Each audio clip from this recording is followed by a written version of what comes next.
Magandang araw mga kaibigan. Bigyan natin ngayon ng reaction, opinion itong post ni Teo Moreno 39 minutes ago. Sabi niya, even from the very beginning, the impeachment is constitutionally infirm. If you push through with the trial and BP Sara wins, humanda kayong lahat may kaso.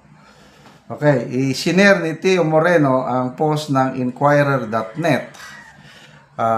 Si Senate Majority Leader Francis Tolentino nagbigay ng manifestation sa Senate floor sa pag-open ng session kanina. Ito, basahin ko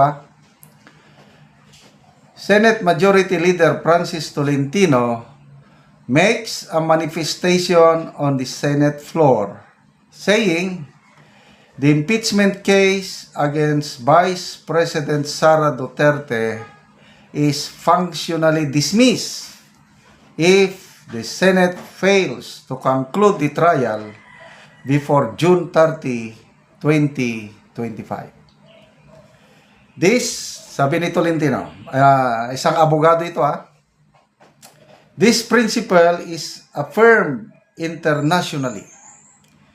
Jefferson's manual provides that unfinished business do not carry over into a new Congress.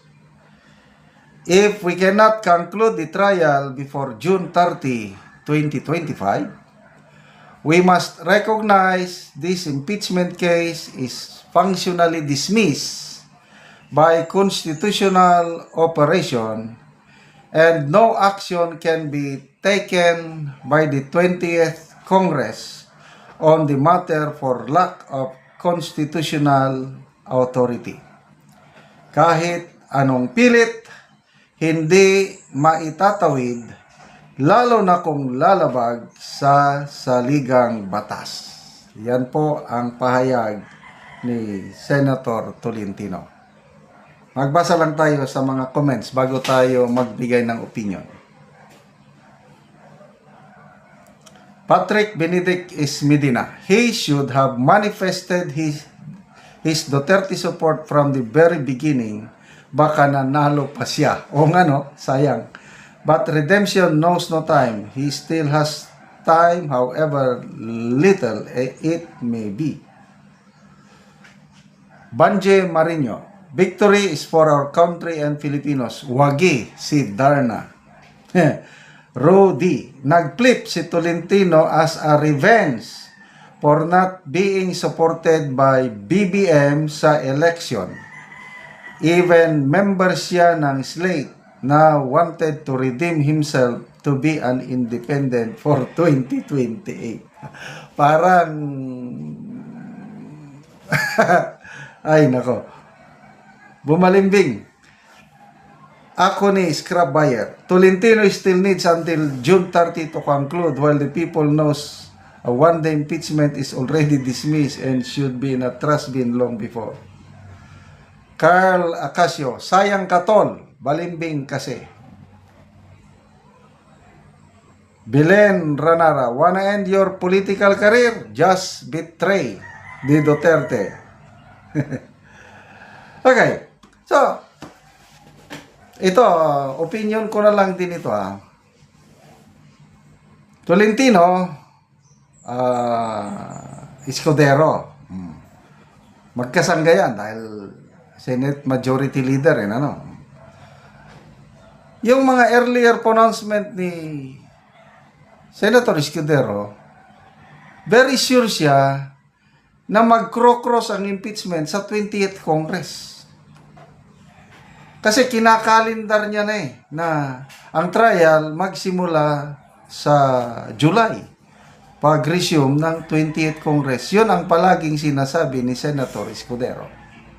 Ito naman si Tolentino, tahimik lang. Bakit ngayon lang nagsalita si Senator Tolentino? May naaamoy ba kayo?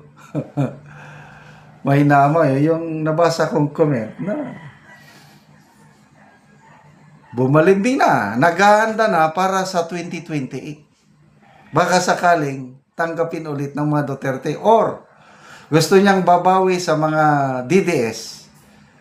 Eh baka sakaling pala rin siya sa 2028 as an independent. Ganon kaya? Oh, ito naman si Senator Escudero. Yung nabasa kong article sa politico.com.ph kanina, nililigawan niya na ang suporta ng Duterte Black at ang mangyayari is papatayin ng impeachment. Kaya nga biglang na-postpone eh. Dapat sana ngayon yung pagbasa ng articles of impeachment. Tapos bukas, na-convene na yung impeachment court. Nakapatahin na nga sila ng robe. Na-i-post minsan. Meron na.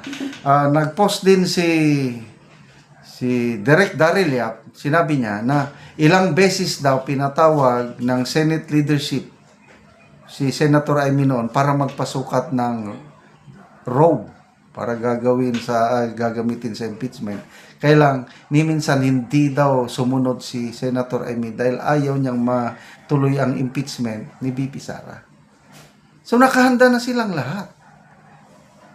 Eh bakit ngayon biglang umatras, laban bawi, atras abante? O June 11, after that, June 14, wala na. Adjourn na naman.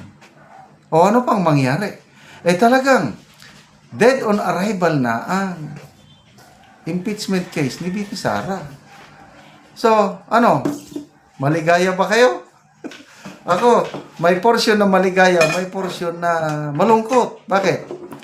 Maligaya ako dahil sure na ligtas na si BP Sara. Malungkot dahil wala ng bloodbath. Paano tayo makakasaksi ng bloodbath? Ay, nako. Oh. So, balik tayo kay Senator Tolentino. May pag-asa pa kaya ito sa 2028? Eh, ang Pilipino, mapagpatawad naman eh. Baka mamaya, biglang makalabas si Tatay Digong. Sabi niya, patawarin nyo na si Tol. Kaibigan ko ito. Basta, nagsabing mga Duterte, kagaya si Senator Amy. Ayoko nang iboto nung una. Kaya lang, nung in-endorse ni BP Sara, ibinoto na ako, ibinoto ninyo. So, sige. Senator Tolentino, may pag-asa pa. Suportahan mong mga Duterte. Baka sakali. Okay, salamat mga kaibigan sa inyong pagsubaybay sa ating channel. Nakakatulong kayo ng malaki sa Tribong Talandig dahil ang income natin sa channel na ito is pantulong sa tribo. Namimigay tayo ng livelihood assistance sa kanila, nagpapatanim ng saging lakatan. Panoorin nyo ang video na ito. Anak ko sa saging lakatan ni Manoy Boy. Og mo ni ang una niyang tanom nga saging lakatan. Og ako silang bisitaon. Mayong buntag Manoy. Buntag po. Oh. Pila ni kapunuan ang una nimong tanom Manoy? 20. 20 ni.